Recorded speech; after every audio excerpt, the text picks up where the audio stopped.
my appointment to the USVA. No, I'm joking, that's the wrong Ryan. Following today's political spectacle, though, and a month removed from the lunacy that was this past legislative session, I feel confident in saying that if there were to be an 11th commandment, it would read, "Thou shalt not use these commandments to get reelected." The inaccuracies in this proclamation are astounding. For starters, as Chuck pointed out, I distinctly remember President Obama recognizing the National Day of Prayer. I suppose, according to some, he used to get admonished because he didn't turn it into a photo op, as did his predecessor. Of the many causes of the global economic crisis which President Obama inherited, such as complex financial instruments, a vacuum of regulation, and good old-fashioned greed, it's embarrassing for a state leader to blame that crisis on debauchery in the bedroom instead of debauchery in the boardrooms. Given Oklahoma's high divorce rate, divorce is one of the things she lists as being debaucherous.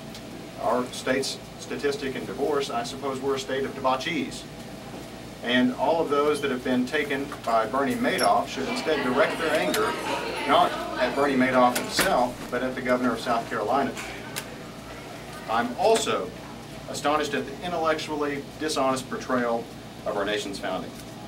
Any true conversation regarding the faith of our founding fathers is far more complicated than the version that we have been told today. Our founders certainly wrestled with matters of faith, but I doubt any of them would live up to the attributions that have been cited to them in these quotes in the proclamation, many of which have inaccuracies.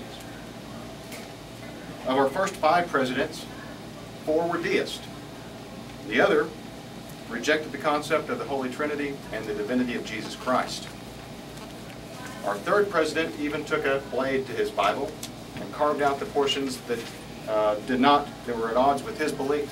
And if you ever visit Monticello, you can pick up a copy of the Jeffersonian Bible in the gift shop.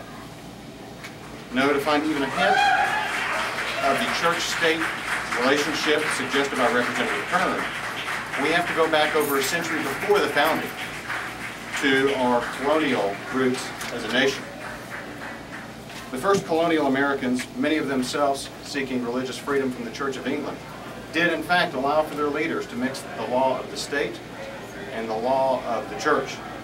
It was a time when men and women such as Roger Williams and Anne Hutchinson were banished from their colonies for daring to promote religious tolerance. On the historical hills of colonial America, our founders knew far better than we do today of the division that results when government takes sides in matters of individual conscience. It's no accident that the United States boasts high church attendance and a great percentage of our citizens believe in God. But it's not because we have to or we're forced to, and it's certainly not because Sally Kern says so. It's because in America, we can. In a couple of days, we'll celebrate our nation's independence. It's especially troubling that these zealots would use this day of unity to play a very divisive game of allowing the government to ordain on high what is good and holy and what is not. This is the very division our founders foresaw for the then fledgling democracy. Today, I'm proud to stand with these many individuals and organizations and with our founders in saying we reject this divisive political stunt and instead celebrate the miracle of the human mind and its ability to believe in a manner each sees fit.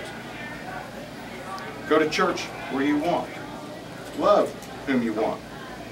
And the ability to elect a government that will concern itself with building a strong economy, providing a world-class education system for our next generation of leaders, and making sure that health care is available to all Oklahomans.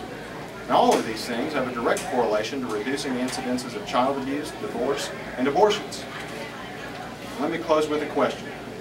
And it begins with a story I once heard by a Christian pastor in Tulsa.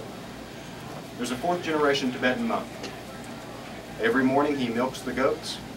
He takes the goats to another pasture. He works in the garden.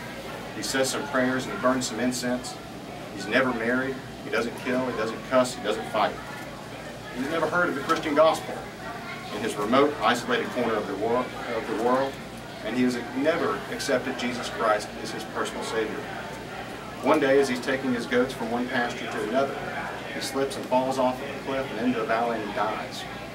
And the question is Jesus there to receive this man? That question is for you to answer. And I know the premise of this question will cause debate among Christians of the same denomination.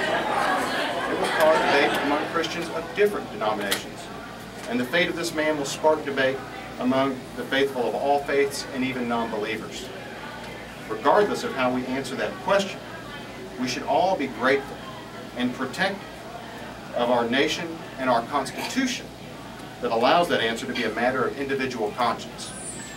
That's the genius of America and the spirit of Oklahoma, a state with a rich history of diversity defeating segregation, of tolerance triumphing over hatred, where being an Oklahoman has nothing to do with your race, your faith, or your sexual orientation, but rather being a good Oklahoman means answering your neighbor's call for help and the determination to persevere through the greatest of challenges. Thank you.